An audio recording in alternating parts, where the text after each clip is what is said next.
بسم الله الرحمن الرحيم الحمد لله رب العالمين والصلاة والسلام على أشرف الأنبياء والمرسلين وعلى آله وصحبه أجمعين. Alhamdulillah, dengan limpah kurnia Allah Subhanahu wa taala, setelah kita selesai sembahyang maghrib berjemaah, dapat duduk pada majlis membaca hadis Rasulullah sallallahu alaihi wasallam. Seperti biasa bulanan kita baca kitab Mishkatul Masabih, sambungan daripada bulan lepas pada muka surat 205, hadis berkaitan dengan hukum-hukum dalam Islam. Hadis ni diriwayatkan oleh sahabat nama Ubadah bin Samit, wa an Ubadah bin Samit qala, Sayyidina Ubadah bin Samit meriwayatkan, dia kata, qala Rasulullah sallallahu alaihi wasallam, Nabi sallallahu alaihi wasallam bersabda, wa haulahu isabatun ay jama'atun min ashabihi, sedangkan di sisi baginda sallallahu alaihi wasallam ada sekumpulan sahabat, maksudnya sahabat-sahabat mengelilingi Rasulullah sallallahu alaihi wasallam dalam majlis tu.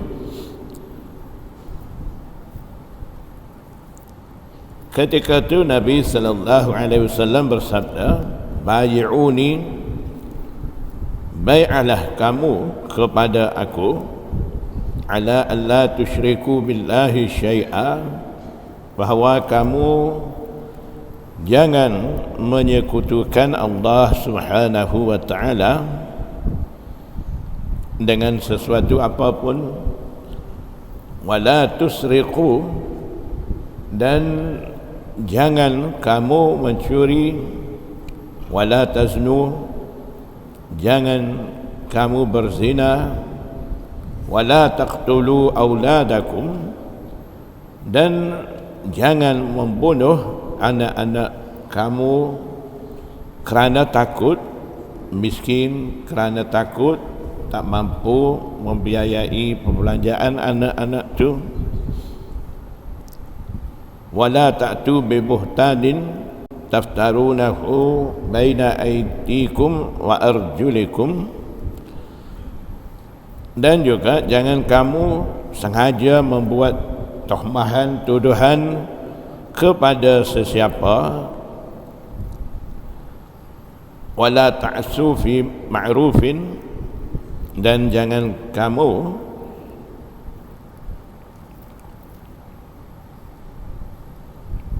melanggari hukum ahkam syariat, dan jangan kamu derhaka pada amalan-amalan kebaikan. Faman wafa minkum, maka sesiapa yang menyempurnakan bai'ah itu dari kalangan kamu, fa ajruhu 'ala Allah, maka ganjarannya di sisi Allah Subhanahu wa taala. Wa man asaba min zalika syai'an, dan sesiapa yang melanggar sesuatu daripadanya, fa'uqiba bihi fid dunya, maka dia akan dihukum di dunia, fahuwa kafaratul lahu, maka hukuman itu, hukuman dia terima itu akan menjadi kafarah, penghapus dosa bagi dia. wa man asaba min zalika syai'an, dan sesiapa melanggar sesuatu daripadanya, maksudnya melakukan larangan-larangan mencuri, bunuh anak dan sebagainya selain daripada syirik, bersekutu dengan Allah Subhanahu wa taala,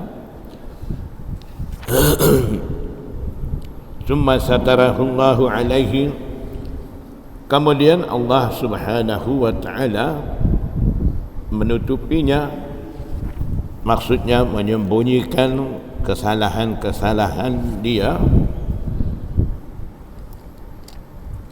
dan dia tidak dihukum di dunia, fahuwa ilallah, maka terpulanglah kepada Allah Subhanahu wa taala, sama ada Allah Subhanahu wa taala ampun dosa-dosa dia ataupun ambil tindakan di akhirat nanti. In syaa'a 'afa anhu wa in syaa'a 'aqabahu, terpulanglah kepada Allah Subhanahu wa taala. Jika Allah kehendaki, Allah akan memaafkannya, dan jika Allah menghendaki, dia akan menghukumnya, akan mengambil tindakan kepada orang itu. Fabaya'nahu ala dhalika, bila Rasulullah sallallahu alaihi wasallam suruh berbai'ah dengan janjian-janjian tersebut tadi, sahabat-sahabat pun bai'ah dengan Rasulullah sallallahu alaihi wasallam. Ubadah bin Samit kata, maka kami pun telah berbai'ah kepada baginda sallallahu alaihi wasallam ke atas semua perkara tersebut. Muttafaqun alaih, maksud muttafaqun alaih ni, hadis ni ada dalam Bukhari dan Muslim. Di riwayat hadis ni oleh Imam Bukhari dan Imam Muslim daripada sahabat yang sama, Ubadah bin Samit. Maksudnya Imam Bukhari juga riwayat hadis ni dengan sanad dia yang riwayat daripada Rasulullah SAW adalah Ubadah bin Samit. Begitu juga dalam kitab Sahih Muslim, hadis ni diriwayatkan oleh Imam Muslim yang meriwayatkan hadis daripada Rasulullah SAW itu adalah sahabat Ubadah bin Samit ni juga sama. Itulah maksud muttafaqun alaih. Penerangan Ubadah bin Samit yang riwayat hadis ni, dia tu anak Qais bin Aslam, dia pula anak Fahar bin Qais bin Sa'labah al-Ansari. Dia juga banyak meriwayatkan hadis daripada Nabi sallallahu alaihi wasallam.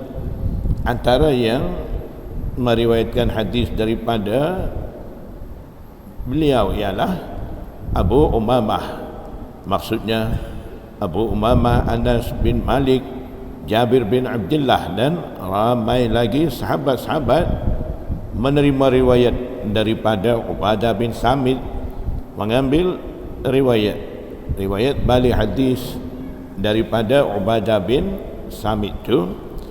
Dan sahabat tu yang riwayat hadis ni meninggal dunia pada tahun 34 Hijriah di Baitul Maqdis. Nah, itu ringkasan berkenaan dengan rawi hadis yang riwayat hadis tu, sahabat tu. Dan dalam hadis ni ada sebut berkenaan dengan bai'ah dengan Rasulullah sallallahu alaihi wasallam.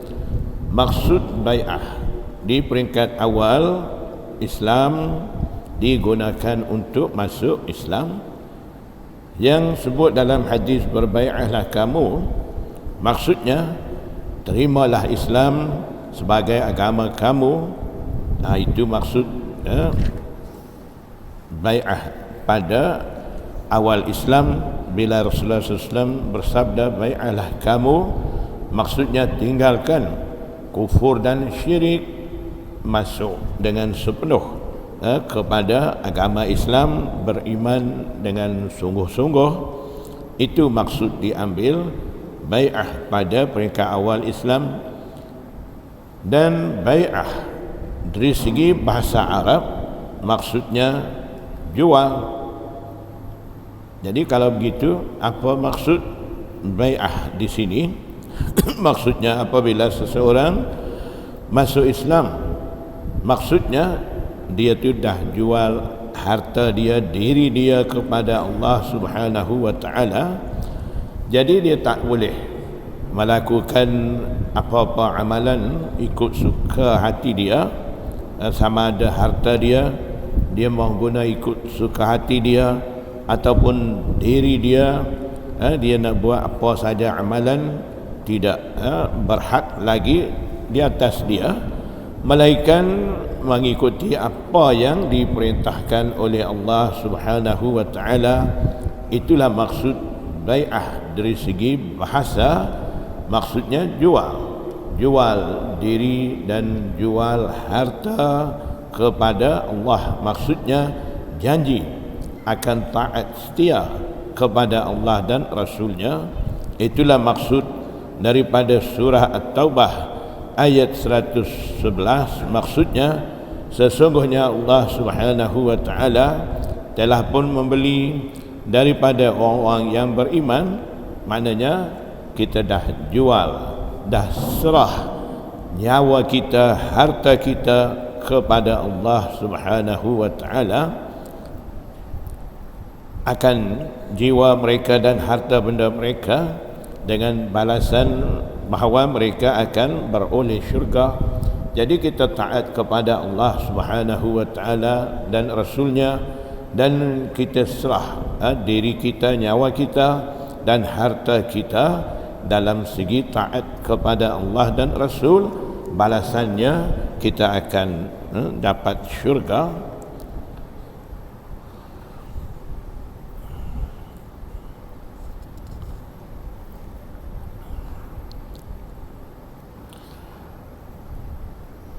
Tetapi setelah berlalu tempoh masa, maka penggunaan perkataan ini telah diberi makna khusus. Maksudnya setelah berlalu masa, dah pun lalu masa selepas daripada permulaan Islam tu, di situ tidak ambil lagi makna umum. Bai'ah ni masuk Islam, tidak maksud tu saja. Ketika tu ambil maksud khusus daripada bai'ah, iaitu berjanji setia dengan Rasulullah sallallahu alaihi wasallam semasa zaman Nabi Muhammad sallallahu alaihi wasallam. Bai'ah ialah untuk mentakkidkan, menguatkan sesuatu perintah, memberatkan sesuatu perintah. Jadi dalam ayat-ayat Quran juga ada disebut berkenaan dengan bai'ah terhadap kaum wanita dalam ayat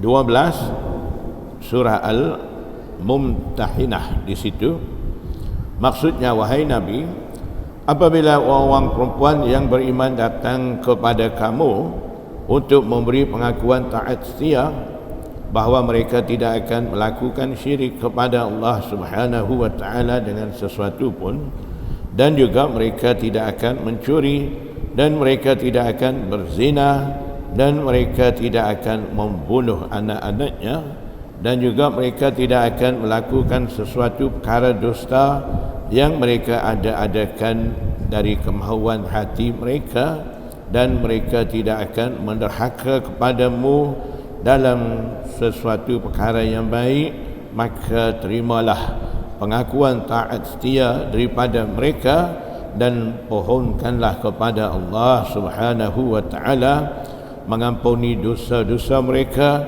Sesungguhnya Allah Subhanahu wa taala Maha Pengampun lagi Maha Mengasihani. Surah Al-Mumtahanah ayat 12. Jadi dalam ayat itu ada menyebut tentang bai'ah terhadap kaum wanita. Jadi bai'ah terhadap perkara dosa yang disebut, maksudnya ialah meninggalkan perkara dosa, bukan berjanji taat setia untuk melakukan dosa itu, tidak. Maksudnya janji setia dengan Rasulullah SAW supaya meninggalkan dosa-dosa itu. Ulama Najd tidak menerima perkataan bai'ah ini untuk umum orang Islam. Mereka hanya menerima untuk Rasulullah SAW atau para khulafa, tetapi tidak pada orang lain. Jadi maksudnya bai'ah, janji setia, taat setia ni tidak umum bagi ulama Najd. Mereka ambil maksud bai'ah, taat, janji taat setia ni khusus taat setia kepada Rasulullah SAW, taat setia kepada khalifah-khalifah Islam. Mereka mengkhususkan makna bai'ah itu begitu. Jumhur ulama, ramai ulama berpendapat bahawa diharuskan, bahkan disunatkan untuk berbai'ah. Maksudnya jumhur ulama kata boleh bai'ah, janji setia dengan orang-orang tidak Rasulullah, tidak Nabi, tidak khalifah-khalifah, yang maksudnya berbai'ah dengan alim ulama, ulama-ulama sufi dan sebagainya. Itu diharuskan, disunatkan.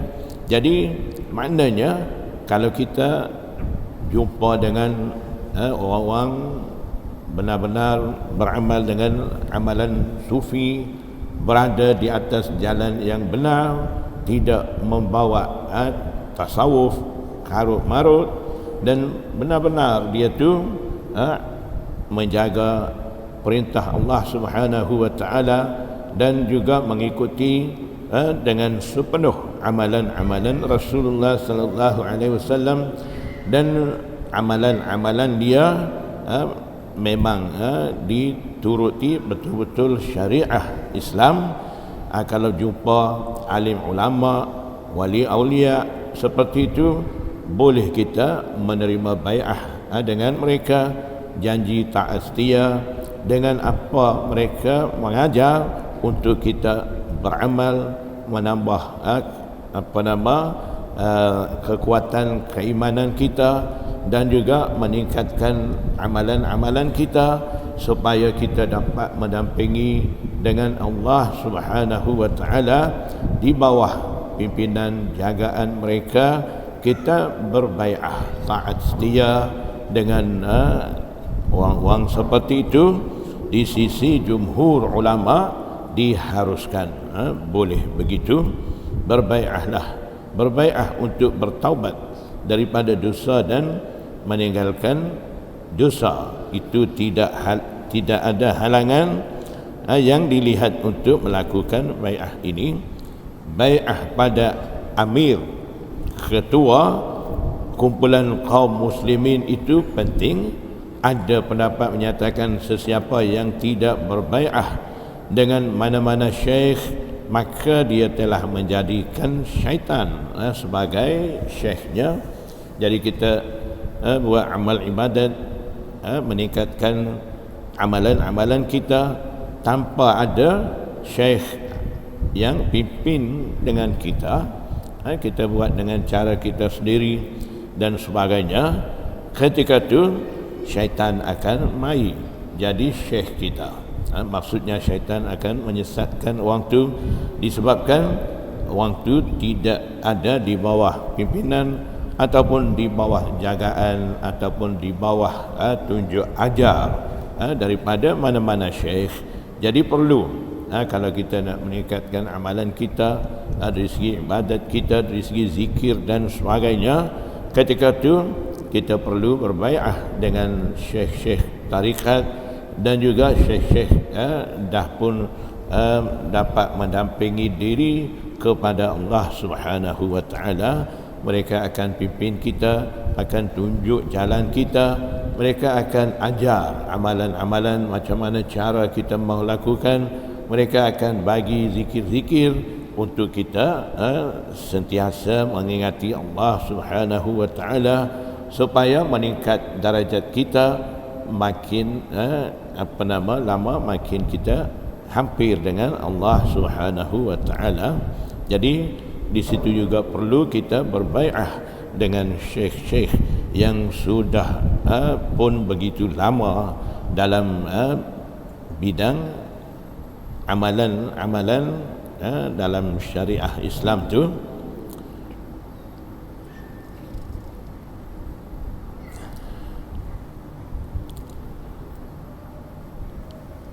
Dalam hadis ada sebut la tusyriku billah, tidak boleh mensyirikkan Allah Subhanahu wa taala.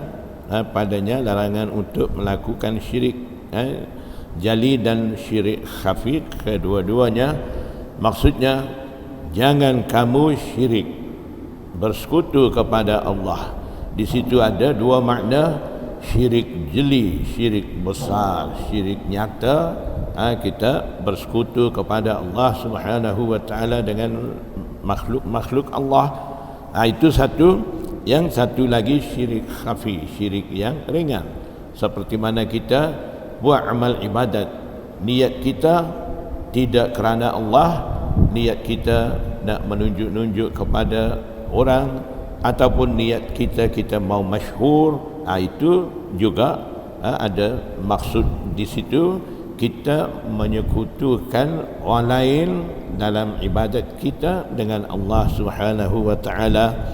Jadi larangan jangan syirik kepada Allah Subhanahu wa taala itu larangan bagi dua-dua jenis tu. Maksudnya syirik yang nyata pun tidak boleh dengan Allah, dan syirik sembunyi seperti riak dan sebagainya itu juga tidak boleh bagi Allah Subhanahu wa taala.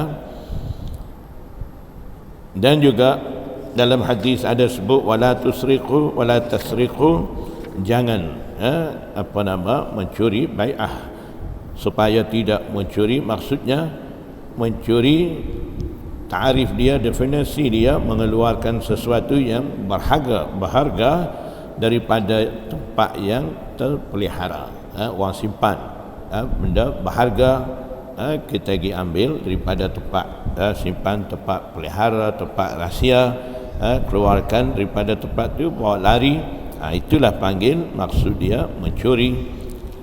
Jika sesuatu barang dijumpai di tengah jalan, maka ia tidak termasuk dalam hukum mencuri. Kita jumpa apa-apa benda, rantai emas ke, duit ke, orang punya, bukan kita punya, kita jumpa, kita ambil, itu tidak dianggap curi. Tapi kita kena turut hukum berkenaan dengan jumpa barang tu. Hukumnya bila kita jumpa barang tu, kita perlu umum selama masa 1 tahun. Kita kena umum, biar tuan dia mai cari. Kalau tuan dia mai, dia boleh bagi tahu betul-betul apa yang dia hilang tu sama dengan apa yang kita jumpa, kita serah balik dia. Selepas pada dah habis tahun dia tak mai, itu barulah lain cara ada di situ. Berkenaan dengan mencuri, ada juga perbahasan di sisi ulama. Ulama membahaskan masalah Nabash maksudnya pencuri kain kafan. Jadi kalau orang tu curi kain kafan, apa hukum dia? Mengikut Imam Abu Hanifah, pencuri kain kafan tidak termasuk sebagai mencuri kerana tempat itu tidak terpelihara. Maksud ta'rif, definisi curi ni tadi kita dah baca, mengeluarkan sesuatu daripada tempat terpelihara. Jadi kain kafan yang ada dalam kubur ni tidak terpelihara, tidak ada orang duk jaga di tanah perkuburan supaya orang tak curi kain kafan. Ada? Tak ada. Maknanya itu di luar pada peliharaan orang. Jadi orang curi kain kafan tidak masuk dalam maksud wala tasriqu tadi. Mengikut mazhab Syafi'i, pencuri kain kafan termasuklah sebagai mencuri, dan jika sampai had dia, batasan dia sampai had, boleh dipotong tangan. Itu di sisi Imam Syafi'i. Maksudnya pencuri kain kafan juga termasuk dalam hukum curi. Nilai itu dia curi, nilai dia dah sampai tahap boleh potong tangan dia, dia akan dipotong tangan. Itu di sisi mazhab Syafi'i. Di sisi Imam Abu Hanifah, pencuri kain kafan tidak termasuk dalam larangan jangan mencuri itu. Sebab itu Imam Abu Hanifah kira benda di luar pada jagaan dan peliharaan orang.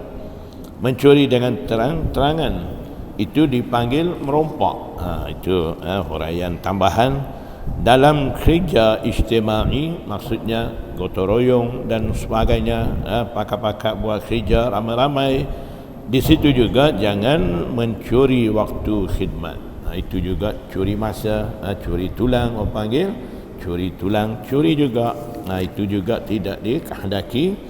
Dalam hadis ada larangan wala taznu di muka surat 208. Zina, jangan zina. Zina sama ada zina hakiki. Zina hakiki maksudnya persetubuhan yang dilakukan di antara lelaki dan perempuan tanpa ada nikah. Atau zina majazi. Zina majazi bukan hakiki, maksudnya zina mata, zina tangan, tengok apa yang dilarang oleh Allah Subhanahu wa taala, tengok wanita, dan juga zina tangan, sentuh wanita yang tidak ada nikah dengan kita. Itu semua panggil zina majazi. Jadi tak kira apa saja jenis zina, zina hakiki, zina sungguh, ataupun zina mata, zina tangan, zina kaki, menuju kepada amalan zina dan sebagainya, itu semuanya dilarang.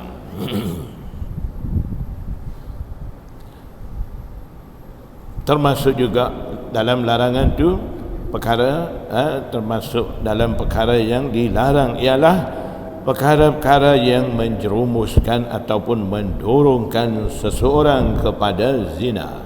Sebab tu dalam Al-Quran Allah Subhanahu wa taala firman wala taqrabuz zina. Allah tidak firman wala taf'aluz zina. Allah tidak firman jangan buat zina. Firman Allah Subhanahu wa taala, janganlah kamu menghampiri zina. Maknanya menghampiri ini melalui zina mata, zina tangan, zina mulut, mula-mula melihat kepada wanita, itu dah mula zina mata, zina majazi. Kemudian suka dengan perempuan tu, mulut pula mula bergerak, cakap apa-apa dengan perempuan, tangan akan sentuh perempuan tu, kaki akan menuju berjalan kepada tu. Itu semua usaha untuk mendekati kepada zina. Jadi maksud ayat Quran larang wala taqrabuz zina, jangan menghampiri zina. Maknanya Allah tidak larang dengan perkataan wala taf'aluz zina, jangan buat zina, tidak begitu. Maksudnya jangan menghampiri. Jadi jangan kita buat amalan-amalan, perbuatan-perbuatan yang boleh mendorong kita kepada perbuatan zina itu. Mengelak diri daripada perbuatan-perbuatan yang boleh tarik kita kepada melakukan zina itu. Jadi maksud ayat Quran ni begitu mendalam. Dan janganlah kamu menghampiri zina, innahu kana fahishatan, sesungguhnya zina itu adalah satu perbuatan yang keji, wasa'a sabila, dan satu jalan yang jahat yang membawa kerosakan. ayat 32 surah Al-Isra. Termasuklah makna ini ialah liwat, iaitu mendatangi isteri dari bahagian belakang dubur, tidak pada kubul. Itu juga dikira termasuk dalam larangan, walaupun isteri sendiri. Fa'tu harsakum anna syi'tum, dalam ayat ada sebut perintah daripada Allah Subhanahu wa taala, datangilah kebun kamu sebagaimana yang kamu kehendaki. Al-Baqarah 223. Dalam ayat ni isteri ditashbihkan, disamakan dengan kebun. Isteri merupakan kebun, menunjukkan suami perlu mendatangi isteri pada tempat yang dibenarkan, iaitu pada tempat yang boleh mendatangkan hasil. Mereka yang mendatangi isteri pada bahagian belakang pasti tidak akan mendatangkan hasil. Itulah sebab dilarang, ianya dihukum haram walaupun dilakukan terhadap isteri sendiri. Jadi maknanya walaupun isteri sendiri, di situ juga ada pantang larang dan larangan daripada Allah dan Rasul, kita perlu taat juga. Begitu juga dengan masalah gay, iaitu lelaki dengan lelaki, dan lesbian, iaitu perempuan dengan perempuan. Ini semua termasuk zina. Jangan kata dalam ayat ni larang hanya zina. Zina ni satu perbuatan yang dilakukan di antara lelaki dan perempuan. Kalau begitu, lelaki sama lelaki tidak masuk dalam larangan tu, perempuan sama perempuan, lesbian tidak masuk dalam ayat tu. Jadi tidak mengapa, tak ada dosa dan sebagainya. Kita mau ambil maksud daripada ayat Quran tu tidak boleh. Maknanya maksud ayat Quran ni begitu luas. Jadi termasuk jugalah larangan-larangan yang tersebut, mendatangi isteri pada bahagian belakang, dan juga pergaulan lelaki sama lelaki dan juga perempuan sama perempuan. Itu semua termasuk dalam larangan wala taqrabuz zina, dan janganlah kamu menghampiri zina. Dan semua itu dikira zina juga. Dalam hadis ada sebut wala taqtulu auladakum, janganlah kamu membunuh anak-anak kamu. Yang larangan itu bermaksud pada keadaan yang ada pada masa itu, iaitu sesetengah kaum dalam golongan orang Arab ni, mereka bunuh anak-anak perempuan mereka kerana mereka menganggap memelihara anak perempuan ini satu bebanan bagi mereka. Bebanan maksudnya perlu bagi makan, dan kemudian perlu mengahwinkan mereka. Banyak urusan-urusan selepas daripada besarkan anak perempuan itu mereka anggap satu beban bagi mereka. Sebab tu zaman jahiliyah mereka tanam hidup-hidup anak perempuan mereka, dan mereka tidak mahu anak perempuan. Disebabkan ini, perkara berhubung kait dengan perkahwinan perlu dipermudahkan. Maksudnya punca datang bunuh anak perempuan ni disebabkan anggapan anak perempuan ni menjadi satu beban. Jadi bagi mudahkan perkahwinan, maksudnya bila mudahkan perkahwinan tidak letak belanja mahal dan sebagainya, maknanya tidak jadi beban. Beban ni sekarang macam kita ni, kita sendiri jadikan beban, letak mahal, belanja dan sebagainya. Jadi tidak mudah nak nikah, tidak mudah nak kahwin. Bila tidak mudah nak kahwin, apa berlaku? Berlaku zina. Itulah yang tidak dikehendaki.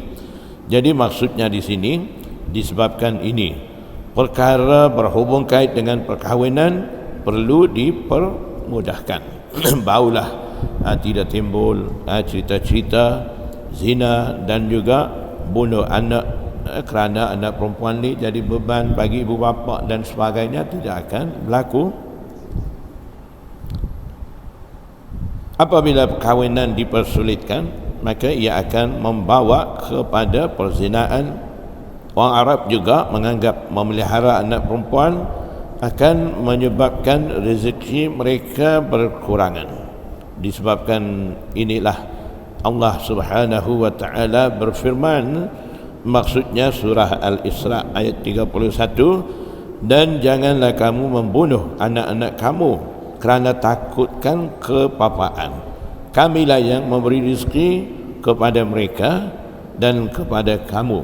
Seperti mana kita dapat rezeki, kita dapat makan, seperti itu juga anak perempuan juga akan dapat rezeki dia. Dia datang dengan rezeki dia sendiri, bukan yang kita yang bagi rezeki. Cuma kita usaha sikit, itu saja. Sesungguhnya perbuatan membunuh mereka adalah satu kesalahan yang besar,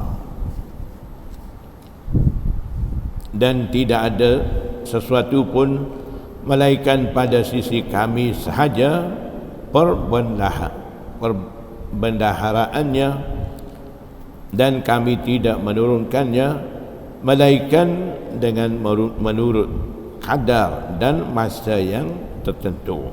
Maksudnya khazanah milik Allah Subhanahu wa taala.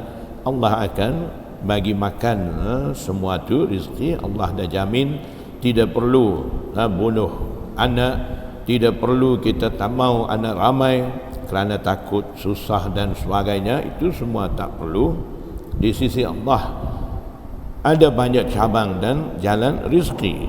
Disebabkan tidak percaya kepada perkara ini, ramai manusia yang membunuh anak-anak mereka, seumpama yang berlaku di China, negara China yang tidak membenarkan pasangan mempunyai anak lebih dari seorang. Jadi mereka anggap rezeki ini datang daripada mereka kurang kepercayaan dengan kekuasaan Allah Subhanahu wa taala, yang tidak membenarkan kerana mereka takut apabila ramai penduduk maka rezeki akan menjadi susah. Di negara-negara barat pula banyak negara yang menghadkan bilangan anak bagi setiap keluarga. Natijah daripada ini, penduduk Eropah menjadi kurang berbanding dengan jumlah pendatang yang ramai. Jadi bila terhad tidak boleh lahir lebih daripada seorang, dua orang, jadi dah kurang rakyat, jadi akan masuk pendatang-pendatang yang lain, ramai dengan pendatang asing pula. Sama juga, baik ramai dengan rakyat sendiri, bangsa sendiri.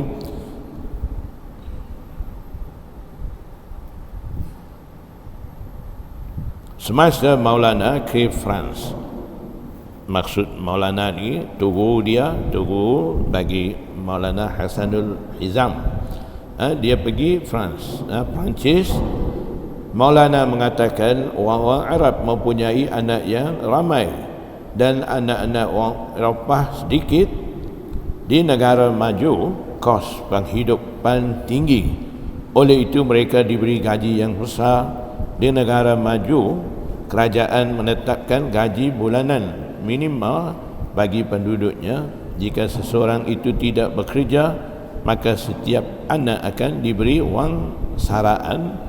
Maulana beritahu Syekh pada yang tulis kitab ni, dia beritahu, semasa kami di sana setiap anak diberi lebih kurang RM700. Orang Arab yang telah menjadi penduduk di sana, untuk setiap anak diberi RM700, dan kalau 7 orang anak maka dia akan diberi RM4,900. Orang Islam, jadi maknanya anak ramai ni jadi susah kah?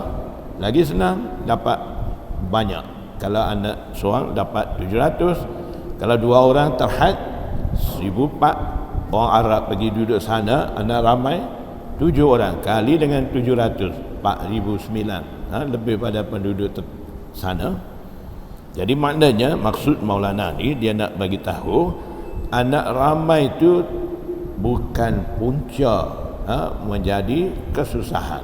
Ada juga anak ramai jadi rezeki tambah, rezeki banyak. Orang Islam tidak perlu bekerja di sana. Dapat anak 7 orang punya dah banyak, goyang kaki duk makan saja. Yang anak seorang ni dapat 700 saja, dia kena kerja banyak. Arah hidup di sana kos tinggi, jadi perlu cari duit banyak.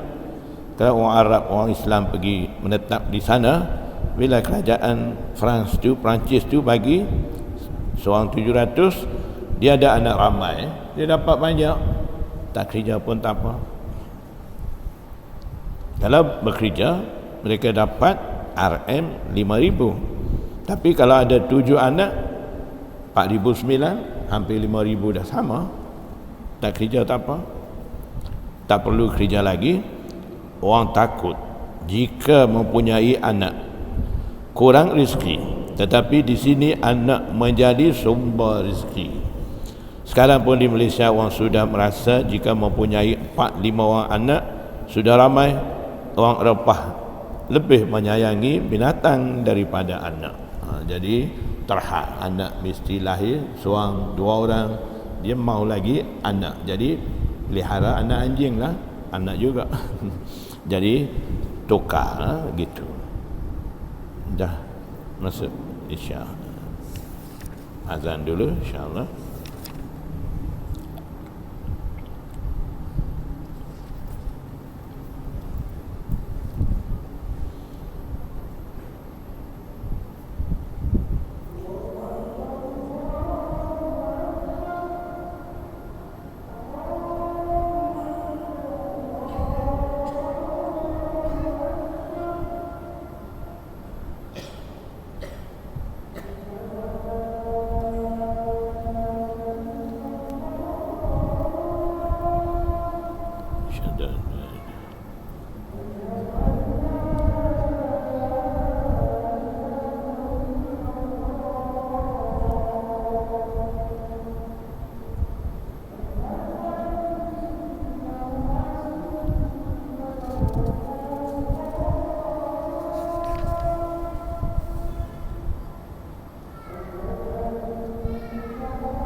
Sambungan di muka surat 209, masih 209 lagi.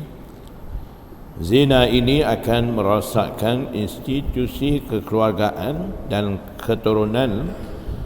Dengan sebab zina akan menjadi terbiar dan anak zina akan merasa malu apabila besar disebabkan statusnya.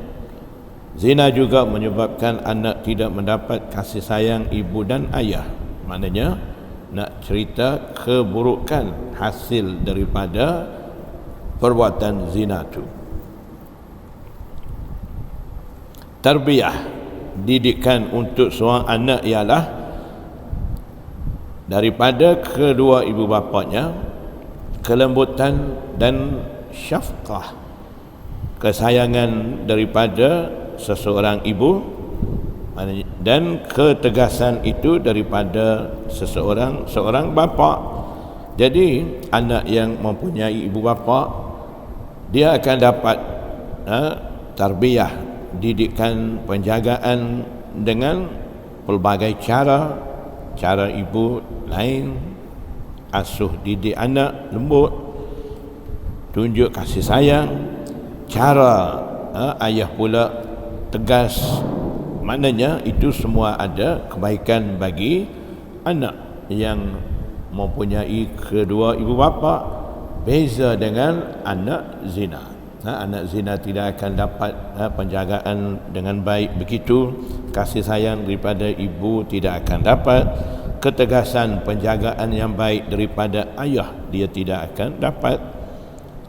Misalnya elektrik terhasil, maksudnya di sini contoh ni nak menyatakan betapa pentingnya penjagaan serentak daripada ibu bapa tu. Misalnya elektrik terhasil apabila wujudnya positif dan negatif, gabungan keduanya membentuk cas aliran elektrik. Begitu juga tarbiyah, didikan untuk anak ini perlu daripada kedua ibu bapanya, kecerdasan dan pembentukan akal, kefahaman dan akhlak daripada seorang anak yang mendapat penjagaan daripada kedua ibu bapa itu berbeza dengan anak yang dijaga oleh ibu saja. Bapa dah tak ada, ibu saja yang jaga asuh didik anak, itu pun tidak sama dengan anak yang mempunyai kedua ibu bapa. Kalau anak tu anak zina, terbiar, ayah dia pun tak peduli dia, mak pun buang anak tu, tak tahu pergi mana mak tu. Jadi tidak ada penjagaan, dibiarkan begitu tanpa ada didikan daripada ibu bapa. Jadi yang dijaga oleh ibu seorang ataupun ayah seorang, tidak ada ibu, itu pun dah beza dengan anak yang dijaga, dididik oleh kedua ibu bapa.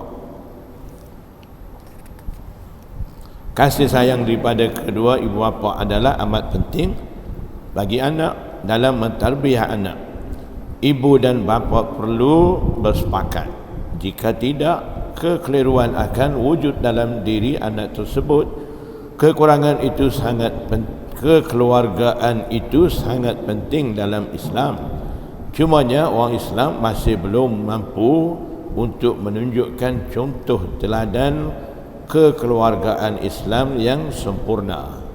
Disebabkan ini perlulah orang Islam itu diperbetulkan dulu untuk menunjukkan akhlak yang mulia kepada orang bukan Islam.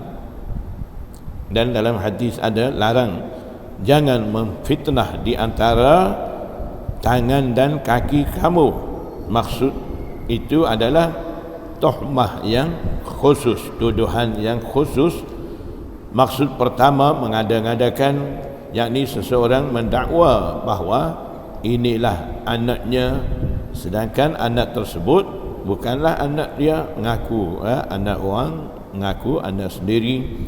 Itu juga termasuk dalam larangan wala taftaru. Itu boleh jadi juga fitnah umum antara tangan dan kaki, maksudnya farash, kemaluan, dan maksudnya menuduh seseorang itu berzina. Wala taftaru, jangan memfitnah, maksudnya jangan tuduh seseorang itu berzina. Kemungkinan juga dimaksudkan antara tangan dan kaki ialah hati, iaitu mengada-ngadakan sesuatu dalam hatinya. Jadi maksudnya luas, satu-satu kalimah, satu-satu perkataan daripada ayat Quran dan hadis, memang makna tu luas, dia keluar banyak maksud daripada satu kalimah tu. Wala ta'sau fi ma'ruf, janganlah kita memaksiati Allah pada mana-mana muamalah. Manusia terbahagi kepada tiga bahagian. Pertama, orang kafir yang menggadaikan segala kehidupannya untuk mencari kesenangan, mengikut hawa nafsu, syirik, mencuri, merumpak, berzina, melakukan fitnah, seolah-olah dia telah menjadi seluruh kehidupannya dengan melanggar perintah Allah. Itu jenis manusia pertama. Yang kedua, orang Islam, dia melakukan apa sahaja yang melanggar perintah Allah selain daripada syirik. Mungkin di dunia ini dia akan mendapat siksaan, di akhirat nanti disebabkan dia tidak syirik dengan Allah Subhanahu wa taala. Dosa-dosa yang dilakukan itu mungkin Allah Subhanahu wa taala azab dia, ataupun Allah ampun dengan rahmat dia. Janji tidak syirik dengan Allah. Yang ketiga, golongan manusia yang benar-benar mematuhi perintah Allah. Jadi di kalangan manusia ni ada tiga jenis. Ada betul-betul taat kepada perintah Allah dan Rasul, ada yang langgar perintah Allah dan Rasul tapi dia tidak syirik, tidak bersekutu dengan Allah. Dan golongan ketiga, orang-orang kafir musyrikin. Jadi golongan yang taat setia kepada Allah, mematuhi perintah Allah, mereka akan dapat kejayaan di dunia dan akhirat. Mereka akan diperoleh ketenangan hidup, ketenangan jiwa di dunia, dan juga mereka aman daripada azab siksaan Allah Subhanahu wa taala di akhirat nanti. Dan orang-orang kafir musyrik, mereka gadaikan segala kehidupan untuk apa sahaja mendapatkan keinginan nafsu mereka melalui syirik pada Allah dan melakukan perbuatan-perbuatan yang dilarang oleh Allah Subhanahu wa taala. Mereka akan dikekalkan dalam api neraka disebabkan mereka tidak beriman dan syirik dengan Allah. Jadi maksudnya, selain daripada syirik, dosa-dosa haram yang lain, perlu kita taubat juga. Sekiranya orang tu tidak sempat taubat, dia mati dalam keadaan melakukan dosa-dosa tu, tapi dia jaga diri dengan baik supaya tidak melakukan syirik. Dia mengelak daripada syirik, kufur, tapi dosa-dosa yang lain dia tidak mampu mengelak. Ada juga yang sempat taubat, ada juga yang tidak sempat taubat. Walaupun begitu, itu semua terpulang pada Allah. Asalkan janji tidak kufur syirik dengan Allah, dosa-dosa yang lain ni mungkin Allah Subhanahu wa taala ampun dengan rahmat dia, ataupun ambil tindakan di akhirat. Jadi kita belum pasti. Selain daripada kufur syirik, kita dah mengelak daripada syirik dan sebagainya, dan dosa-dosa yang lain kita harap Allah akan ampun. Kemudian kita buat dosa itu juga salah. Perlunya kita taubat daripada dosa-dosa haram yang kita lakukan itu, kerana ada taubatan nasuha, azam betul-betul. Selepas kita taubat ni tidak akan melakukan lagi dosa-dosa tu, mengelak diri daripada dosa-dosa haram. Jadi kalaulah masih ada lagi tak sempat taubat dan sebagainya, itu serah pada Allah Subhanahu wa taala, dengan harapan Allah Maha Pengampun. Kita buat dosa itu pun salah, tidak boleh begitu. Faman wafa minkum, barang siapa yang menyempurnakan perintah, maka ganjarannya ke atas Allah Subhanahu wa taala. Di sini ada perlu kita faham fahaman Mu'tazilah. Pendapat Mu'tazilah satu golongan yang bercanggah akidah dan fahaman dengan fahaman Ahlus Sunnah wal Jamaah. Fahaman ataupun pendapat golongan Mu'tazilah ialah mereka mengatakan wajib bagi Allah Subhanahu wa taala mengganjari ganjaran bagi mereka yang taat dan mengazab mereka yang melakukan maksiat. Mereka mewajibkan ke atas Allah. Kalau orang buat dosa mesti azab. Orang buat mesti bagi pahala. Tak boleh Allah nak bagi pahala kepada orang buat dosa. Tak boleh Allah mau azab kepada orang yang buat baik. Mereka wajibkan ke atas Allah Subhanahu wa taala.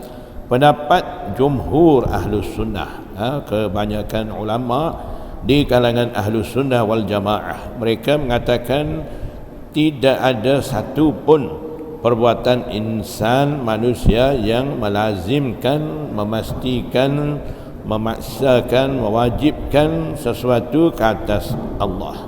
Maknanya kuasa mutlak ada pada Allah, terpulang pada Allah Subhanahu wa taala. Apa sahaja dia kehendaki dia boleh buat.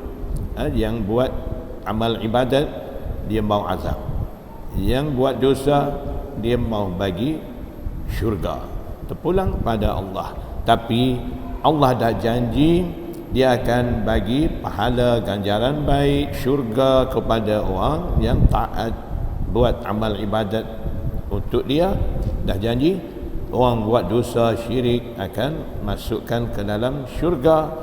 Jadi Allah akan melakukan mengikut dah janji itu saja. Kalau Allah buat apa saja ikut dia suka, itu terpulang pada kuasa Allah. Kita tak boleh paksa. Orang taat mesti bagi ganjaran pahala. Orang langgar perintah Allah Subhanahu wa taala mesti azab dia. Tidak begitu. Tidak boleh mewajibkan apa-apa ke atas Allah Subhanahu wa taala.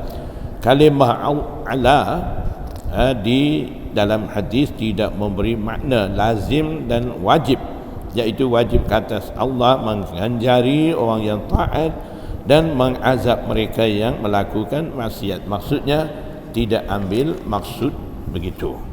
Di sini ada kadang-kadang ayat-ayat Quran, hadis-hadis, kita nak ambil maksud zahir saja, tidak boleh bercanggah dengan syariah. Ketika tu kita perlu ambil maksud yang sesuai, yang tidak bercanggah dengan akidah Ahlus Sunnah wal Jamaah. Itu perlu ambil maksud begitu. Fa ajruhu 'ala Allah, ganjarannya wajib di atas Allah, tidak boleh kita terjemah di situ.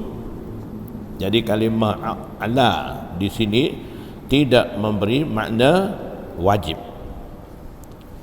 Jika Allah tidak memperlazimkannya, maka tiada siapa yang boleh mempersoalkan Allah. Maksudnya Allah buat apa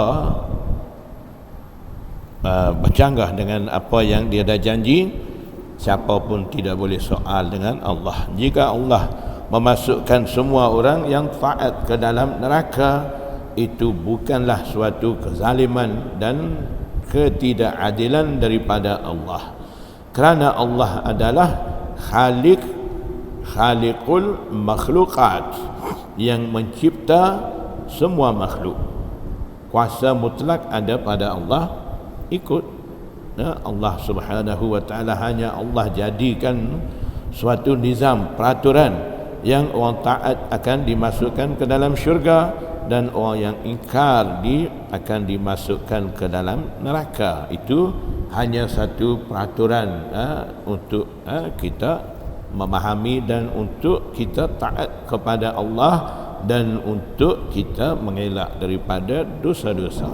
Golongan kedua, mereka yang melakukan dosa selain daripada syirik, misalnya seseorang berzina dan ditangkap serta dibawa ke hadapan pengadilan dan sabit kesalahan. Jika dia belum berkahwin, maka dia akan disebat sebanyak 100 rotan.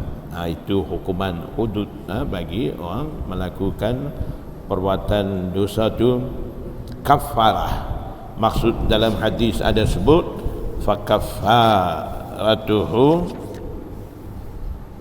fahuwa kafaratun lahu, maksudnya apabila disiksa di atas kesalahan dia di dunia, itu hudud siksaan dia terima tu akan jadi kafarah penghapus dosa dia. Jadi kafarah ni ikhtilaf di kalangan para imam mujtahid. Dia ada maksud rafi'ul ism, maksudnya mengangkat dosa dia, dan sebahagian yang lain pula imam mujtahid lain berpendapat ia sebagai sairul ism, penutup dosa.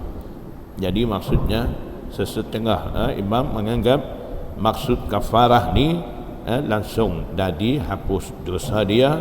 Sesetengah imam mereka mengambil maksud itu adalah tutupan bagi kesalahan dia. Oleh itu jika dia tidak bertaubat, maka dia akan diazab di akhirat.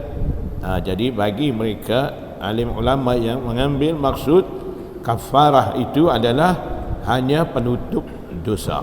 Jadi perlu lagi orang tu setelah dia menerima siksaan, hudud dan sebagainya, perlu lagi dia taubat.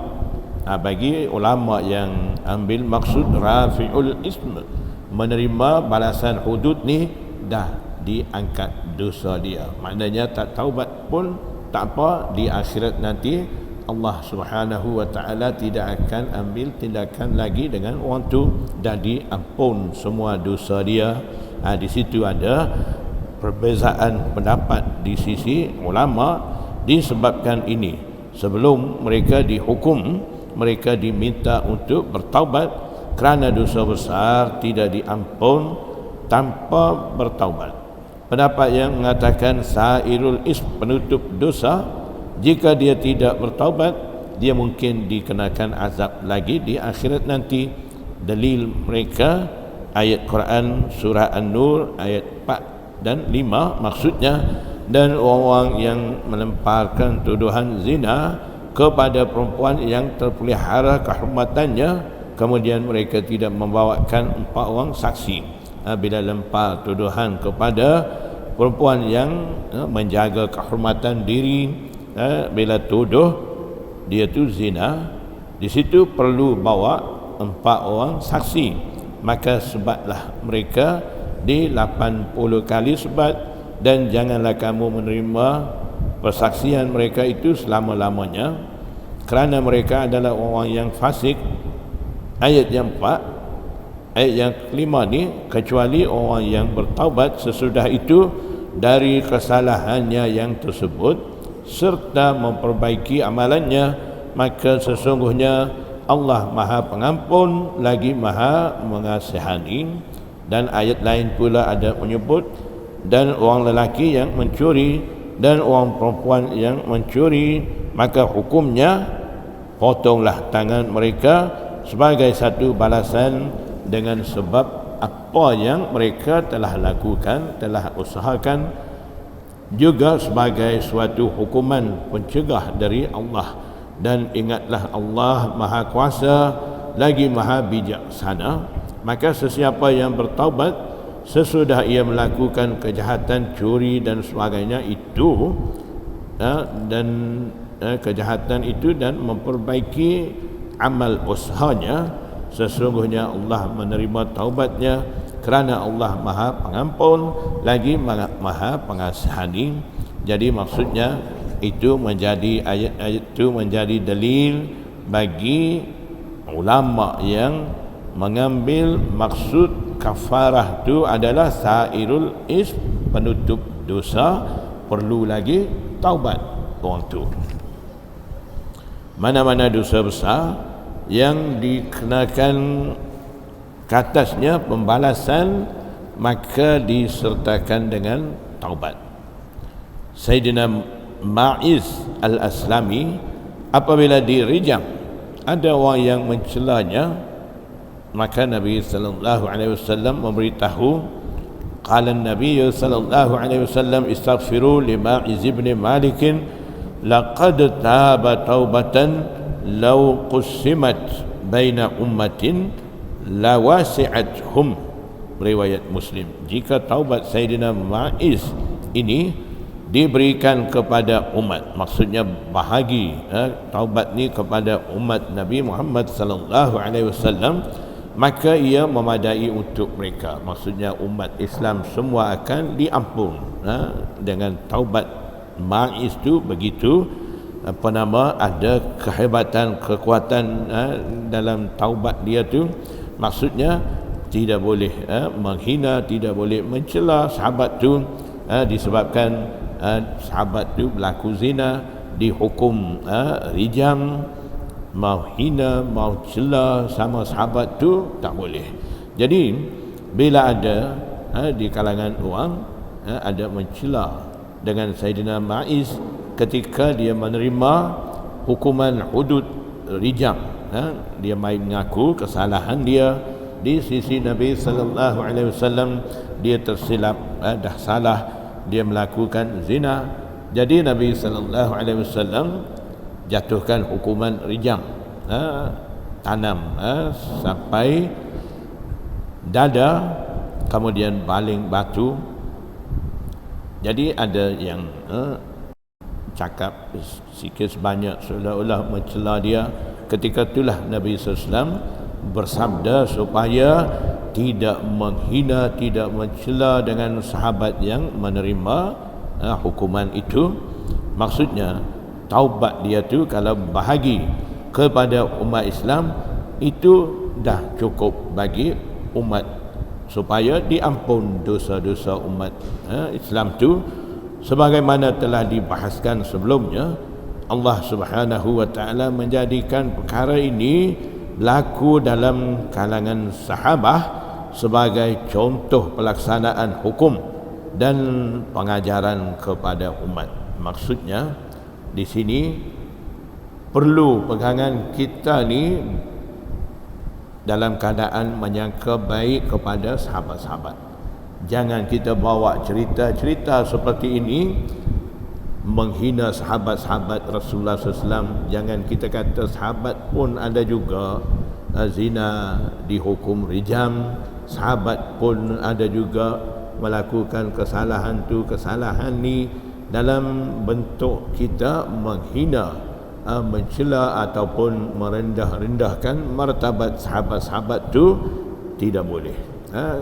Jadi apa yang berlaku di kalangan sahabat seperti itu ada hikmah daripada Allah Subhanahu wa taala, itu sebagai contoh bagi hukuman-hukuman tu, sebagai pengajaran bagi umat. Kalaulah tidak berlaku begitu, tidak ada contoh-contoh dilaksanakan oleh Rasulullah SAW, rijam, potong tangan dan sebagainya, apa akan jadi sekarang? Orang akan kata tak ada dalil.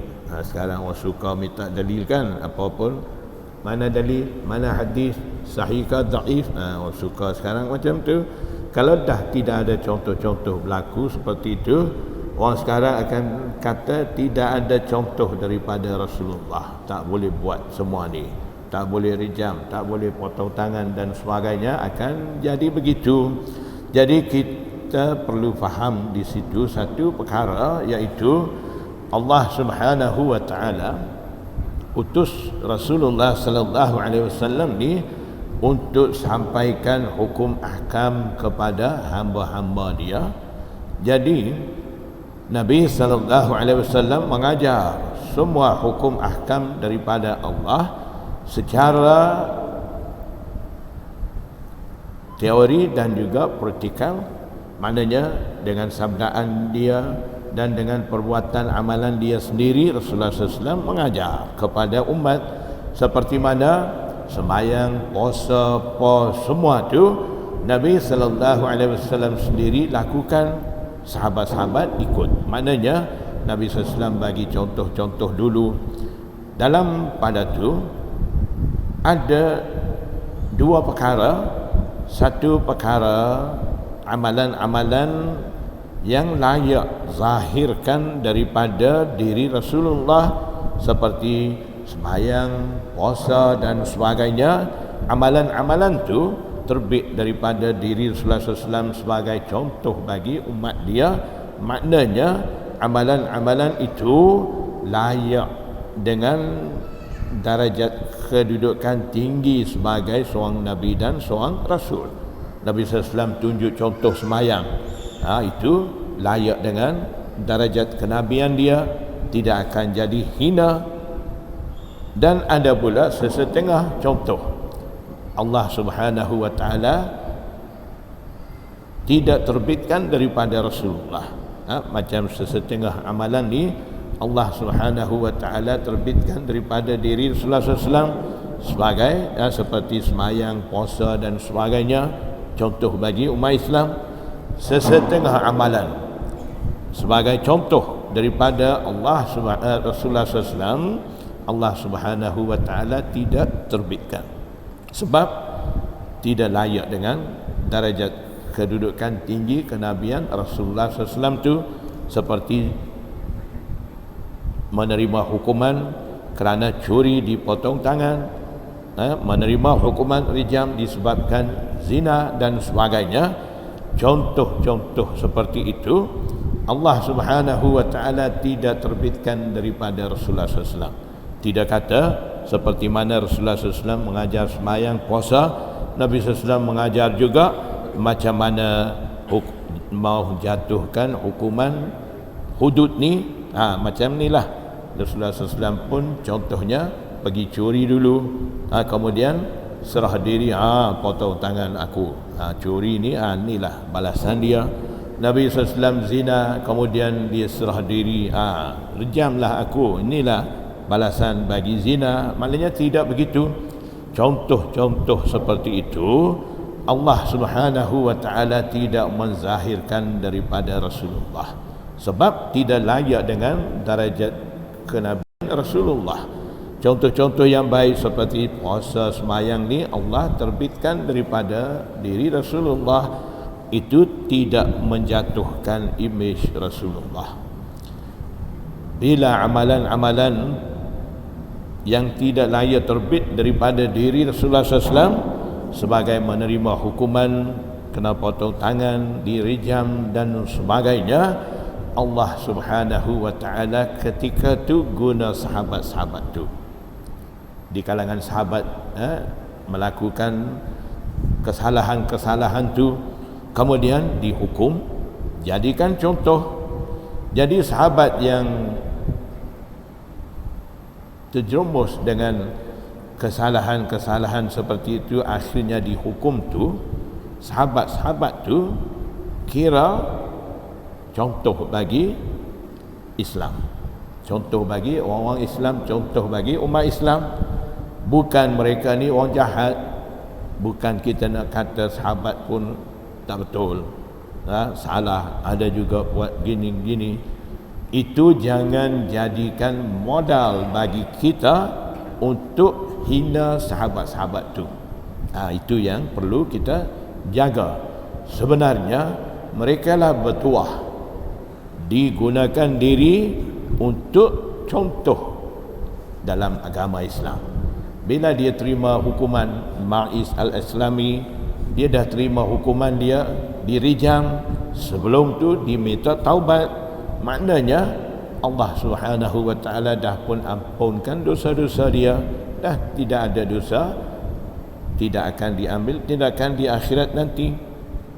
Yang kita duk kritik, duk caci maki sahabat ni, apa akan jadi? Kita lah dapat dosa. Kalaulah kita caci maki sahabat-sahabat yang merupakan orang tengah di antara Allah, Rasul dan hamba Allah dan umat Rasulullah, apa akan jadi? Kalau mereka sahabat-sahabat lagi kita caci maki, kira tidak boleh percaya dengan mereka. Yang sahabat-sahabat sampaikan kepada kita hukum ahkam Allah dan sabdaan-sabdaan Rasulullah SAW juga tidak boleh percaya. Siapa yang bawa? sahabat-sahabat yang tak betul. Akan jadi begitu. Jadi sebab tu kita perlu buang sikap-sikap caci maki kepada sahabat-sahabat, menghina kepada sahabat-sahabat. Jangan.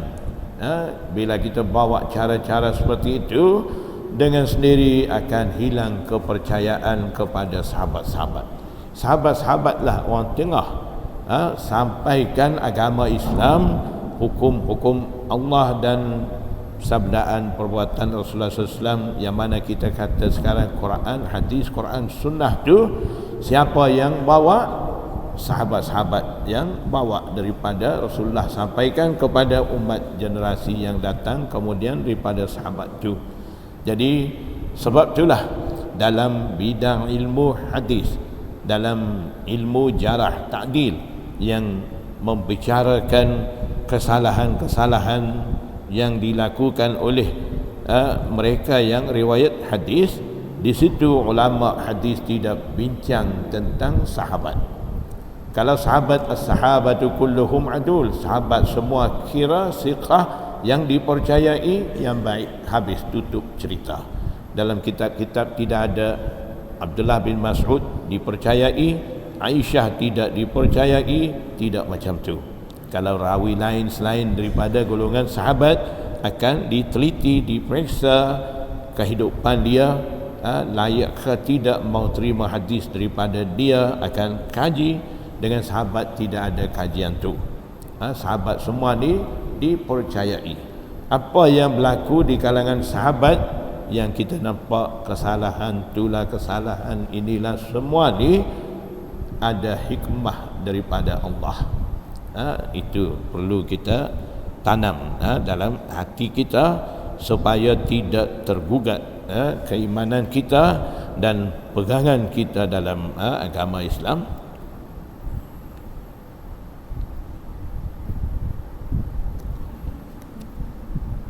Oleh kerana iman yang ada pada mereka sahabat-sahabat, maka mereka telah bertaubat, dan jika dibahagikan kepada umat taubat mereka itu, maka semua umat akan diampun dosanya. Golongan yang ketiga, mereka yang melakukan dosa dan kesalahan itu Allah sembunyikan, maka untuk orang ini akibatnya terpulang kepada Allah. Allah dah sembunyikan kesalahan dia, dah tutup kesalahan dia. Jangan kita pula cari mau timbulkan, mau hebohkan kesalahan orang. Jangan. Kalau kita buat begitu, dosa-dosa kita juga akan diterangkan, dihebohkan, dimalukan di khalayak orang ramai, akan berlaku semua tu. Jadi dosa-dosa kita pun kita diam-diam taubat. Kesalahan orang lain pun jangan kita turuk, jangan kita bising, serah kepada Allah. Allah dah sembunyikan kesalahan orang tu, biar duduk situ. Maka untuk orang ini akibatnya terpulang kepada Allah. Jika Allah ingin untuk mengampunkannya, maka Allah akan ampunkan, dan jika Allah mau mengazab, maka dia akan diazab. Setiap kesalahan yang Allah sembunyikan di dunia, maka tidak boleh sekali-kali kita sebarkan, kecuali untuk orang tertentu, untuk dia menyelesaikan masalahnya. Jika Allah sembunyikan kesalahan kita, maka kita perlu simpan kesalahan itu dan bertaubat kepada Allah. Jangan kita pula suka-suka cerita kesalahan kita di hadapan orang. Itu akan jadi saksi di akhirat nanti. Jadi diam-diam kita taubat, jangan duk cerita-cerita sama orang. Jadi daripada ni ada pesanan ataupun nasihat supaya tidak menyebarkan kesalahan orang lain. Jadi dalam larangan ni tidak masuk seperti mana membuka kesalahan rawi-rawi hadis, kata rawi ni dia ni pembohong, dia ni ingatan dia tidak kuat dan sebagainya. Ada kaji selidik tentang rawi-rawi hadis, perawi-perawi hadis itu tidak termasuk dalam larangan ni. Larangan seperti tadi, sebarkan kesalahan orang, di situ ada fitnah. Yang kaji selidik riwayat hidup seseorang rawi, di situ akan temu kebaikan bagi rawi itu, kesalahan bagi rawi itu mesti ada catatan untuk ingatan kepada generasi akan datang supaya ambil berat ataupun hati-hati supaya tidak salah ambil hadis daripada orang-orang seperti itu. Itu diharuskan, sebab mencari kaji selidik tentang riwayat hidup mereka itu ada manfaat bagi umat Islam. Itu bukan fitnah. Jadi yang larang sebarkan kesalahan orang ni, di situ ada fitnah di kalangan umat Islam. Jadi jangan kita mau membantah daripada fahaman maksud kata jangan sebarkan kesalahan orang. Jangan pula tanya kalau macam tu kita ada buat catatan kesalahan rawi hadis dan sebagainya, itu tidakkah bercanggah dengan larangan daripada Allah? Itu dikecualikan, disebabkan itu perlu. Kalau tidak, hadis-hadis akan sampai kepada kita daripada mereka yang tidak betul. Itu satu penjagaan dalam bidang hadis.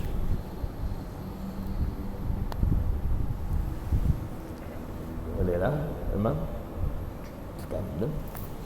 InsyaAllah kita berhenti rehat sebulan di sini. Bulan depan insyaAllah kita sambung. Semoga Allah Subhanahu wa ta'ala bagi taufik kepada kita dapat beramal dengan apa sahaja yang kita buat pengajian pada malam ni. Wallahu a'lam. Subhanallah wa bihamdihi, subhanakallah wa bihamdika, astaghfiruka.